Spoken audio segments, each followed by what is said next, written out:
හැමෝටම සුබ දවසක් කියලා ප්‍රාර්ථනා කරනවා.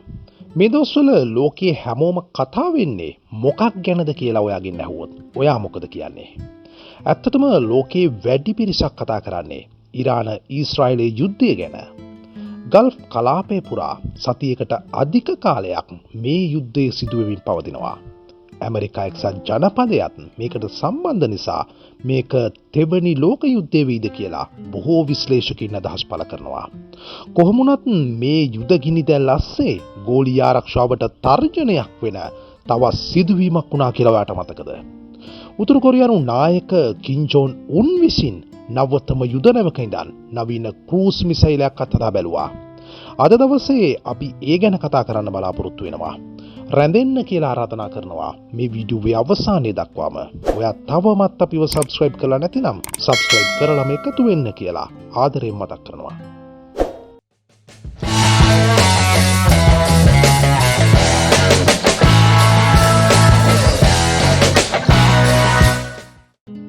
උතුරු කොරියාව කියන්නේ මහා පුදුමාකාර රටක් කියලා ඔයා දන්නවා. අරුම පුදුම නීති පද්ධතියකට හිමිකම් කියන උතුරු කොරියාව යුද ශක්තිය අතින් ලෝකයේ ඕනෑම රටකට අභියෝග කරන්න පුළුවන් රටක්. උතුරු කොරියාව සතු පුදුම හිතන නීති ගැන අපි කලින් කරපු වීඩියෝව ඔයා තවමත් බැලුවේ නැත්නම් උඩින් තියෙන කාඩ් එක ක්ලික් කරලා ඒකත් බලලා ඉන්න කියලා මතක් කරනවා. ආර්ථිකය අතින් ලෝකයේ අනෙක් රටවල් තරම් ශක්තිමත් නොවුනත් උතුරු කොරියාව අද ලෝකයේ අතිශය බලවත් මිසයිල සහ න්‍යෂ්ටික තාක්ෂණය ඇති රටක් විදියට හඳුන්වනවා. මේ යුද ශක්තිය නිසාම ලෝක දේශපාලනයට විශාල බලපෑමක් එල්ල කරන්න පුළුවන් රටක් විදිහට හඳුන්වන්න පුළුවන්. උතුරු කොරියාවේ යුද ශක්තිය මොන වගේද කියලා ටිකක් අපි කතා කරමු. උතුරු කොරියාව තුල සක්‍රියව යොදා ගන්න පුළුවන් හමුදා බටයින් මිලියන 1.2ක් එහෙමත් නැත්නම් ලක්ෂ 12කට අධික ප්‍රමාණයක් ඉන්නවා. න්‍යෂ්ටික අවි ගැන කතා කළොත් ඒ ආයුධ තියෙන සීමිත රටවල් අතරින් එකක් උතුරු කොරියාව විදියට හඳුනනවා. ඔවුන් සතුව න්‍යෂ්ටික ආයුධ 47 60ත් අතර ප්‍රමාණයක් තියෙනවා කියලා තමයි විශේෂඥයින් සඳහන් කරන්නේ. මිසයිල තාක්ෂණය ගැන කතා කරොත් බැලස්ටික් මිසයිල වගේම ක්‍රූස් මිසයිලද විශාල ප්‍රමාණයක් ඔවුන් සතු වෙනවා. ඒ වගේම යුද්ධයට අවශ්‍ය වන ආම් ටැංක් දහස් ගණනක් සහ වෙනත් යුද උපකරණ දහස් ගණනින් ඔවුන් සතු වෙනවා. ගුවන් හමුදාව ගැන කතා කළොත් ප්‍රහාරයකට යොදාගත හැකි ගුවන් යානා 400කට වැඩි ප්‍රමාණයක් ඔවුන් සතු වෙනවා. උතුරු කොරියාවේ නාවික බලය ගැන කතා කරනකොට ගැඹුරු මුහුදේ සිට ප්‍රහාර දියත් කළ හැකි සබ්මැරින් 70කට වඩා වැඩි ප්‍රමාණයකට උතුරු කොරියාව හිමිකම් කියනවා.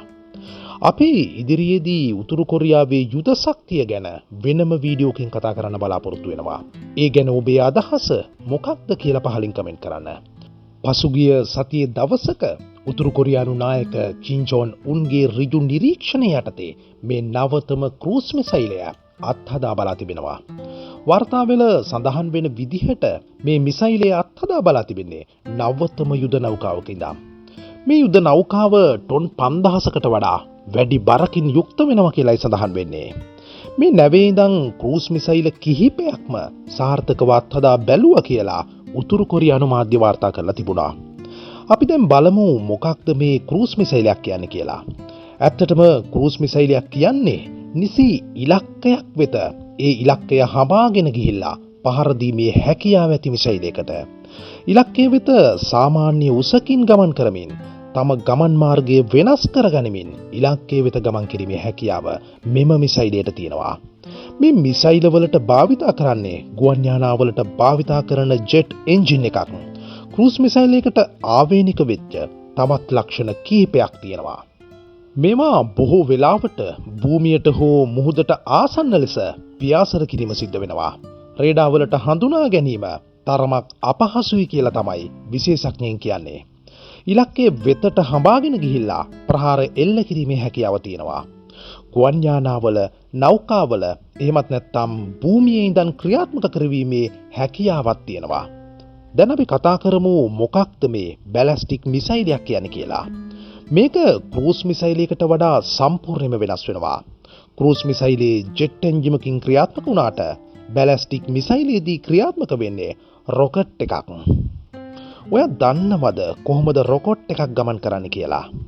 මේ මිසයිලය ලෝන්ච් කරාට පස්සේ ඒක ඉතා වේගෙන් ඉහළ උසකට ගමන් කිරීම සිද්ධ වෙනවා. ඊට පස්සේ නැවතත් මුලින් ලබා දුන්න ඉලක්කය වෙතට වේගයෙන් පහළට ගමන් කරනවා.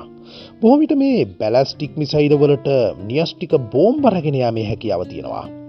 එක් මහද්වීපයක ඉඳන් තවත් මහද්වීපයක් දක්වා දිගු දුරක් ගමන් කර පහර දීමේ හැකියාව මේ මිසයිල් වලට ලැබිලා තියෙනවා.